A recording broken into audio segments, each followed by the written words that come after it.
The storm didn't come from outside Newman Enterprises, it rose from within. What had always been treated as Victor's unbreakable fortress. In that headquarters of power, everything ran on a cold logic. Orders were issued. People were ranged like pieces on a board, and loyalty only mattered while it remained useful. Nikki had lived inside that system long enough to know the day she became a risk to remove was only a matter of time. But when that moment finally arrived, it wasn't merely a staffing decision. It was a brutal cut through memory. Throughout the years, Nikki had believed she was an irreplaceable part of this empire, and deeper still, an irreplaceable part of Victor. The firing didn't just strip Nikki of a senior executive title. It stripped her of the story she had helped build with blood and tears, turning every sacrifice into something that no longer counted.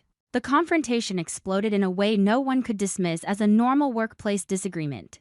The air inside Newman Enterprises thickened as if the glass walls, gleaming corridors, and icy conference rooms were holding their breath, waiting for impact. Nikki stepped into the showdown with the exhaustion of someone driven to the edge, yet also with the stare of someone who had finally accepted the ugliest truth. Victor had never treated love as a boundary, only as a tool. She saw in him not just a powerful man, but a ruthless belief system wrapped in the language of family and honor. And when Victor delivered the news that she was being removed from her top role, the manner of it shook her even more. There was no hesitation, no acknowledgement of what she'd done, not even a moment of basic respect. There was only a conclusion that seemed pre-written, spoken as if it were obvious, like Nikki had been a liability for years, something to discard so Victor could keep moving forward. Nikki's pain didn't arrive as melodrama. It arrived like shock. For a few seconds she couldn't even believe what she was hearing, because her mind had grown used to soothing itself with the idea that Victor, no matter how ruthless, would never go so far as to betray the person who had stood beside him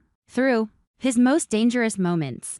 But the truth ripped through every protective lie. Nikki realized Victor wasn't looking at her as a partner, but as a component in a machine. And when that component became unstable, Victor would remove it without blinking, unconcerned with the psychological wreckage, the humiliation, or the history. That realization hit Nikki with rage, shame, and panic all at once, the panic of someone losing solid ground. She could see how easily Victor could strip away not just authority but reputation, voice, and status, erasing her from the board and shaping the narrative so she looked incompetent or untrustworthy. The firing carried a message more vicious than the act itself. Victor didn't fear Nikki anymore. That sense of no longer being feared ignited her most violent reaction. Nikki stared at Victor and understood that if she left that room in silence, she would be sealed forever as the woman discarded for weakness, age, or irrelevance in the power war. She also understood Victor wouldn't stop at taking her title, would weaponize the firing to control the story, to prevent anyone from siding with her.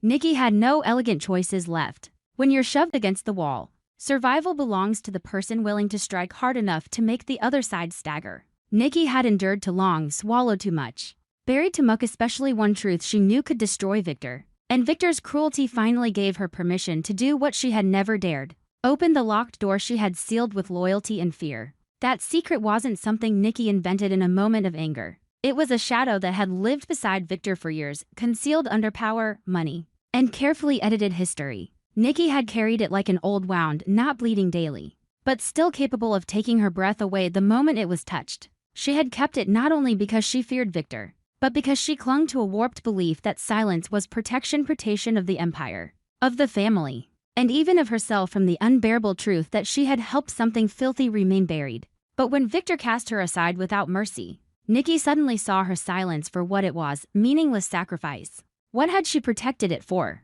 For the privilege of being thrown out and treated like she no longer mattered. In that instant, loyalty became a joke, and Nikki became the one person reckless enough to drag Victor down with her. When Nikki accused Victor of dictatorship and contempt for her contributions, it wasn't just bitterness, it was exposure. She tore at a pattern. Victor used people, drained them, and then disposed of them. Nikki felt betrayed not by a single decision but by an entire life in which she had believed love might function as Victor's moral limit. Now she understood that limit had never existed. She saw how she had built an illusion just to survive, and when it collapsed, it left behind a terrifying emptiness. If she wasn't Victor's Nikki, then who was she? Where did she belong? And what could she do to ensure Victor could never erase her like a line on paper? Nikki's eruption came like a whirlwind, yet there was something chillingly precise in it. She revealed the secret not with the trembling voice of someone powerless, but with the clarity of someone choosing to attack what the other person valued most. The bombshell involved Matt Clark's true origin and Victor's role in keeping it hidden. Nikki didn't need to spill every detail in a neat timeline. She only needed to expose the nature of it. Matt was not some random name drifting through their lives, not a peripheral figure Victor could quietly reduce into a footnote. Matt was a piece of a larger design Victor had arranged or exploited, and Victor had ensured that darkness stayed buried beneath the concrete foundation of Newman Enterprises. Nikki understood the mechanics of a secret like this. It didn't need to be proven in the public mind immediately. It only needed to be frightening enough to crack the surface. An empire built on image and authority can start to collapse from a single fracture. The moment Nikki suggested that Matt Clark was tied to an illegal business deal from Newman Enterprises past, she drove a second blade into Victor. Because if Matt had been used as a pawn in something dirty, it meant Victor hadn't just manipulated people, had trampled law and morality to win.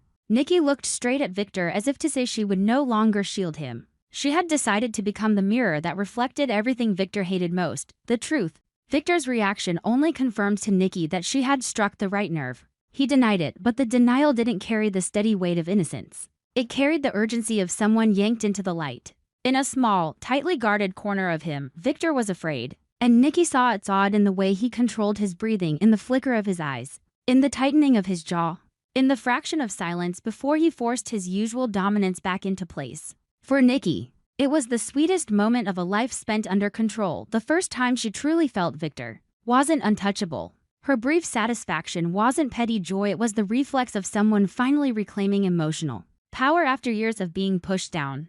But that satisfaction came with a deeper ache, because Nikki knew what it cost to speak. To reveal the secret, she had to tear through the last remaining thread of attachment. No matter how cruel Victor could be, Nikki had still treated him as part of her life. Now, by releasing something that could destroy him, she also destroyed any possibility of returning to normal. Nikki had no path backward. She couldn't expose Victor and still hope for forgiveness. She couldn't trigger an earthquake and pretend it wouldn't bring down structures she had helped build. Her conflict sharpened. She wanted Victor to pay.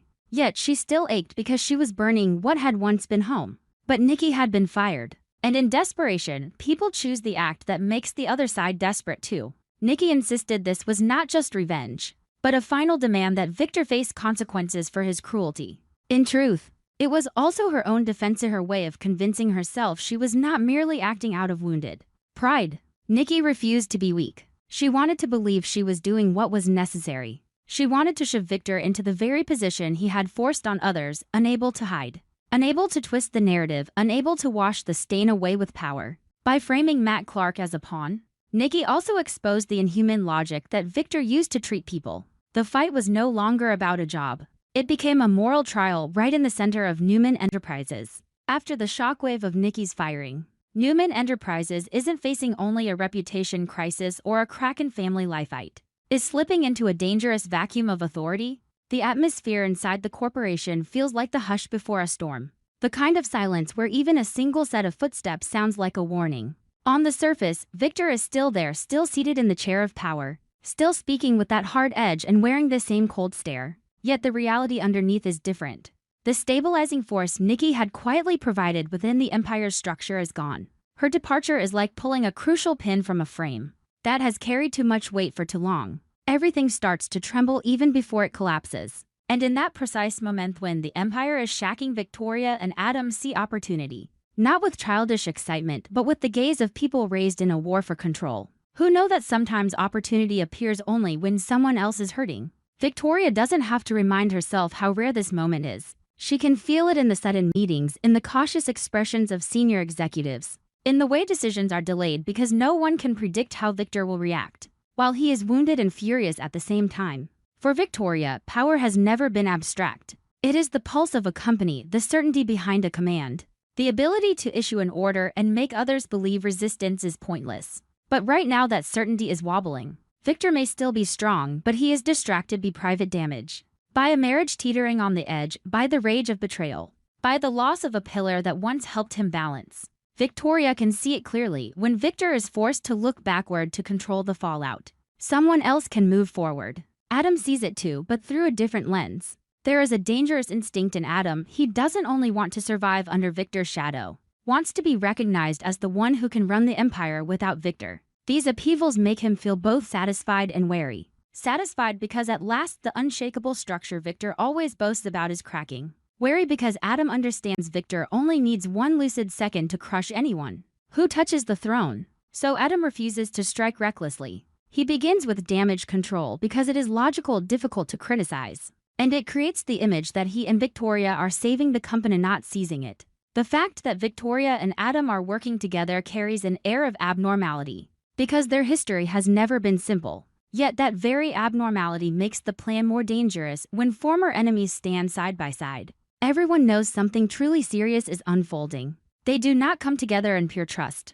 They come together with a cold mutual understanding that both of them must control the situation before Victor controls them. Victoria plays the calculator, balancing legal exposure and public perception, anticipating how the leadership team will react if the struggle becomes too obvious. Adam plays the accelerant, spotting leverage, sensing weak points, recognizing which project could become the master key. And among all possible levers, the AI program rises as the burning core of Newman Enterprises' future technology weapon and symbol, all at once proof of who gets to shape the empire's next chapter. Adam's push to take operational control of the AI program is not just personal ambition. It is rooted in a simple understanding: whoever controls AI controls the future. In an era where data, prediction, and market manipulation can hinge on technology, the AI project is no longer a quiet lab tucked into a corner. It is a new heart forming. Adam sees it as a sealed door Victor can slam shut whenever he feels threatened. The only way to keep that door open is to stand where you hold the key. Adam wants to be that person, and if aligning with Victoria moves him closer, he will do it.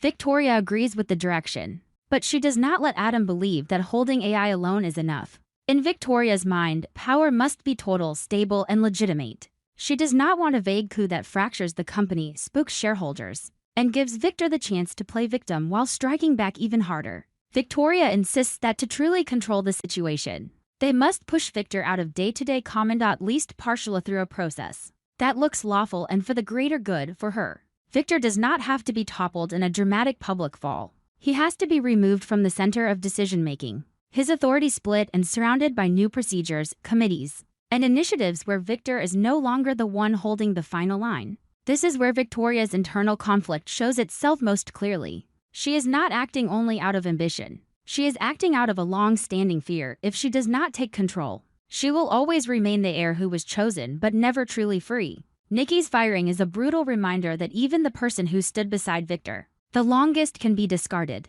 If Nikki can be removed, Victoria knows no one is safe, not even her. That realization makes her both furious and cold. Furious because Victor always grants himself the right to punish anyone he wants. Cold because she understands the only way to avoid punishment is to become the one holding the whip. Adam wrestles with a different contradiction. He wants Victor weakened, but he does not want Victor to fall in a way that plunges the empire into chaos, because chaos swallows winners and losers alike. Adam wants a controlled Victoria one, where Victor still exists long enough to watch himself be replaced, but not strong enough to reclaim everything. And because Adam understands Victor's nature, he believes information is the one weapon that can keep Victor off balance longer than any open power grab. That is why Adam begins to view Diane as a strategic resource. Diane Jenkins Abbott enters this situation not as an accidental outsider, but as a predator who recognizes the scent of blood. She seeks out Michael Baldwin, trying to extract confidential information about Victor's moves.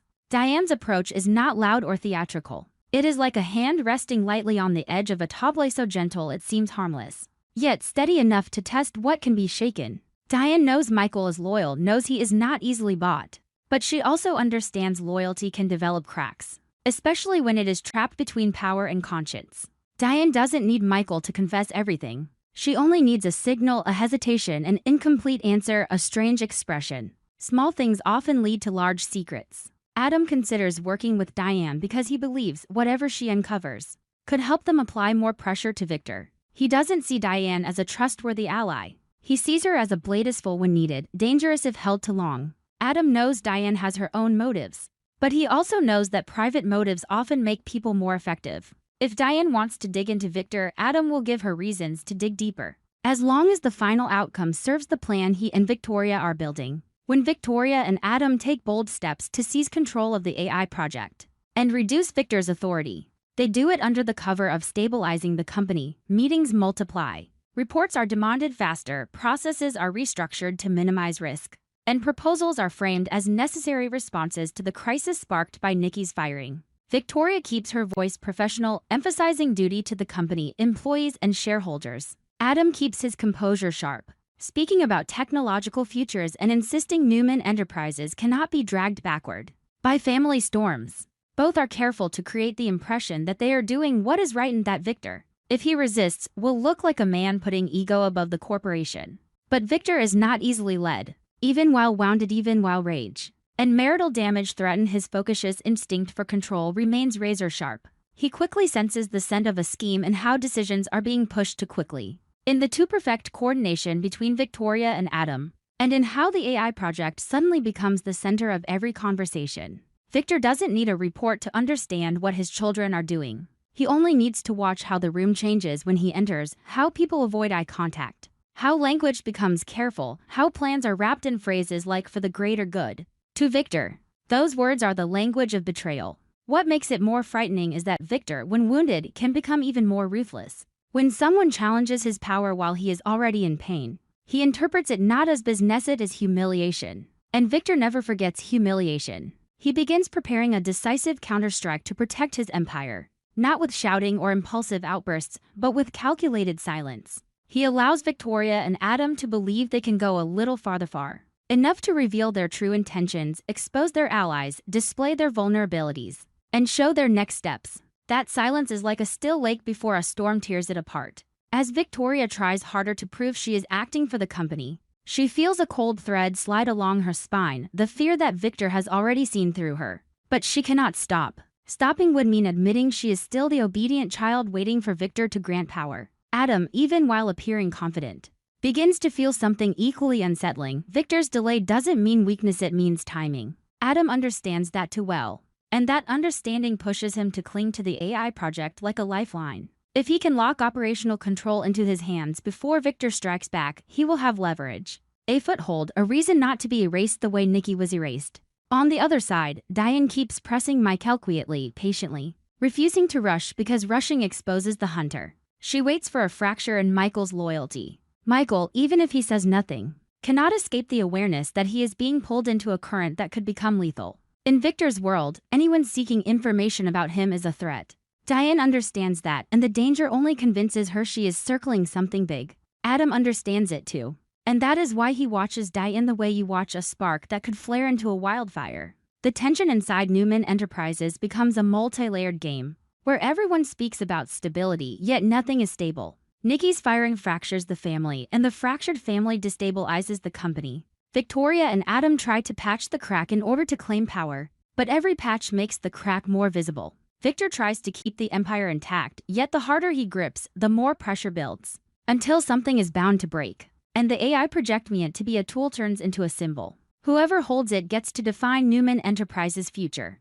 and gets to decide who belongs in that future. At this point, nothing is settled. Victor has not struck, and Victoria and Adam have not taken what they want. Yet the feeling is unmistakable, like metal scraping metal in the dark. The war has begun, and it will not end with meetings and reports. Everything unfolding feels like a chessboard placed on thin ice, where one wrong move will splinter the surface. I cannot shake the thought that the most dangerous question is not who will win, but what will be destroyed in the process. Because when a family turns a corporation into a battlefield, every decision starts to smell more like revenge than reason. And while Victor watches in silence, Victoria tightens her strategy, Adam clings to the AI project, and Diane keeps patiently probing Michael for cracks. It feels as though something unspoken is waiting to surface, a missing piece powerful enough to reverse everything. Yet no one dares to touch it, or perhaps someone already has, and we simply haven't realized it yet. On our TV Spoilers channel, I'm always looking for content inspiration for each video by compiling short video clips to analyze